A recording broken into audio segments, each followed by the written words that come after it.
इमाम हसन के पास एक शख्स आया, हजरत अमीर मुआविया भी बैठे थे। तो उसने इमाम हसन से आके कहा कि हुजूर औलाद नहीं है, कोई दुआ कर दे। तो जो है मेरी बात पर, अब भी लोग पीरों के पास आते हैं ना, माशाल्लाह से, अल्लाह खैर फरमाए। तो पीर साहब अगर वजीफा बताए तो वजीफा चूंकि पढ़ना पड़ता है, वो काम मुश्किल है। हजरत इमाम हसन से आके वजीफा पूछा, उस शख्स ने कहा हुजूर औलाद कोई नहीं, तो वजीफा बताया। तो आपने फरमाया इस्तिगफार पढ़ा कर।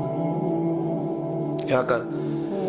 उसने कहा ठीक है। तो हुजूर फिर मैं दोबारा कब आऊं? तो इमाम हसन कहने लगे बे औलाद है ना तू, इस्तिगफार का वजीफा बताया ना? कहा हाँ। फरमाने लगे अब उस वक्त आना जब अल्लाह तुझे 10 बेटे अता करेगा। कितने? 2-4 नहीं, 10 ही कह दिए।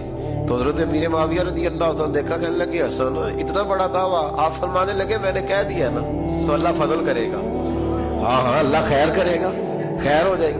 वो शख्स कई सालों के बाद आया, कई सालों के बाद।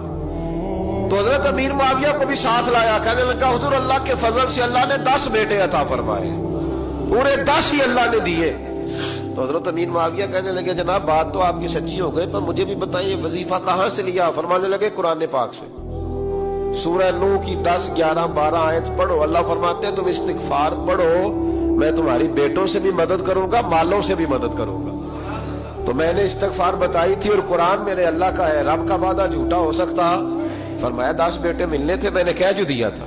वो मेरे भाइयों याद रखे, इस्तिगफार अल्लाह की रहमत नाजिल कर।